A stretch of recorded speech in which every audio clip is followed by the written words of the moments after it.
At yun, welcome back to my channel, no? This is Kalingap Tony at medyo late na pero bibigyan pa rin natin ng reaction video itong si Boy Dila. Ayan. No, meron pa bang hindi nakakilala sa kanya? Meron pa bang hindi nakakilala sa kanya?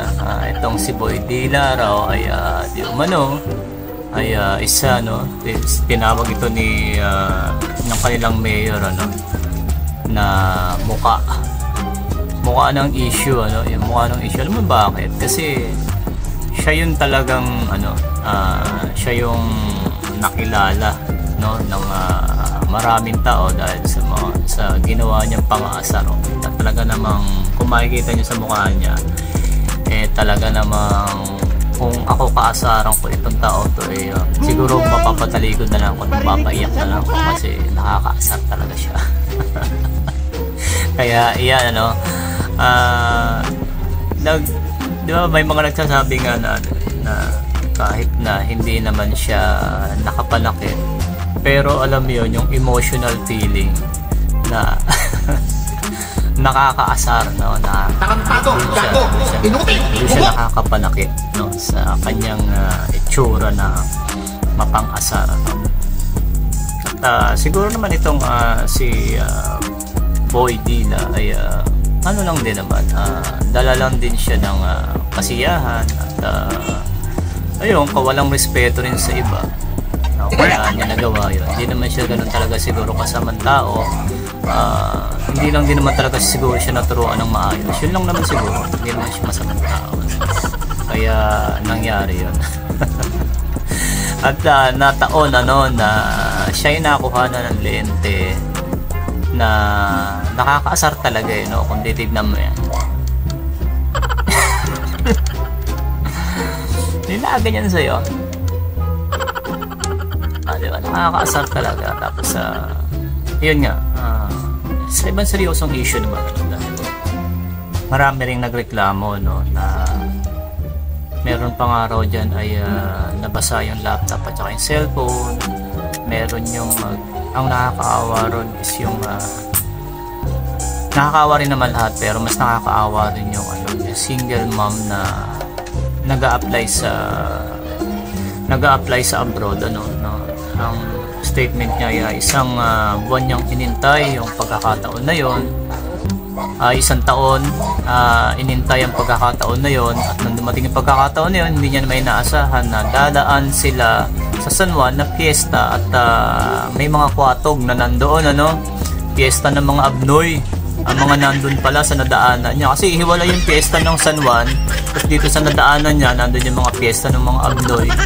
Ayun, doon siya napadaan, malas. Dapat doon lang siya napadaan sa piyesta ng San Juan talaga, na sineselebrate lang ng normal ang basaan o Wata-Wata festival nila, no. Kaso mali, na doon siya nadaan sa piyesta ng mga abnoy, itlog na abnoy. Ano, yun, no, sa kasamaang palad,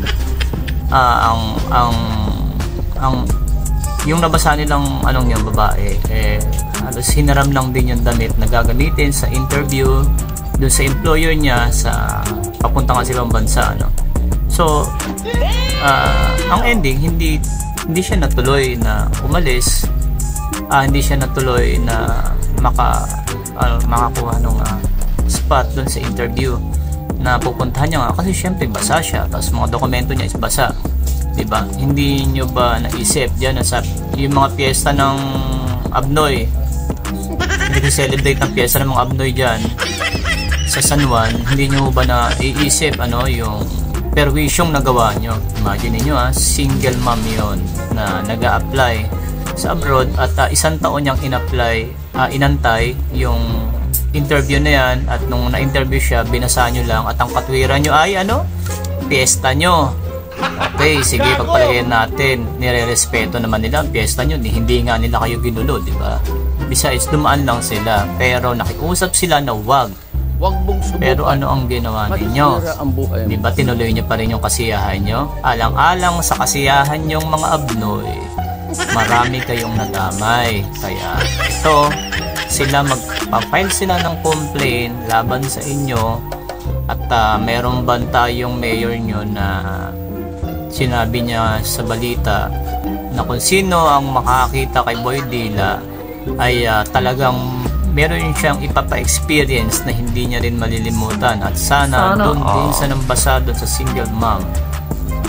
single mother na hindi natuloy sa interview kung ano nangyari, ay sana magkaroon din siya ng parusa na hindi makakalimutan. Kaya sa inyo, ingat-ingat sa mga kasiyahan ninyo na nauuwi sa hindi nyo alam na uuwi sa hindi maganda, at nakakadamay pa tayo ng ibang tao. Okay naman magsaya, wala namang problema. Lahat tayo, bawat relihiyon, bawat tao, bawat probinsya ay meron sineselebrate na kapistahan o anong tawag pa celebration, yun na yan. Celebration natin, kahit sino anong relihiyon pa yan, meron tayong tinatawag na celebration. Sa ibang relihiyon, kung anong tawag yan, pero ginagawa yan dahil sineselebrate natin yung pinaniniwalaan natin na nagbibigay sa atin ng tinatawag ay himala, may tinatawag na swerte, may tinatawag na miracle, may tinatawag na pananampalataya. Pero sa tingin ko yung ganito, kung peperwishin may ibang tao, hindi na siguro yun pananampalataya, pambubuisit at pamimerwisyon ng ibang tao. Kaya sa mga taga San Juan, yung mga hindi naman talaga damay sa mga gatot, dadamay lang, pasensya na po kayo sa issue. At yung mga muka ng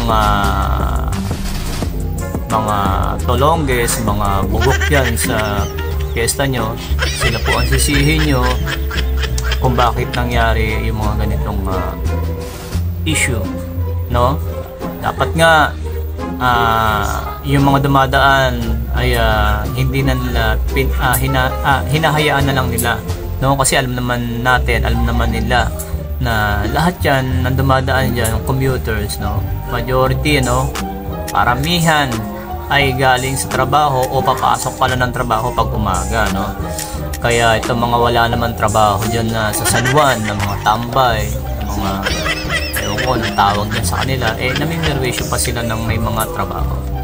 At yung isa pang rider, yung binatukan, tinabig niya kasi mababasa nga raw yung cellphone niya, wag daw.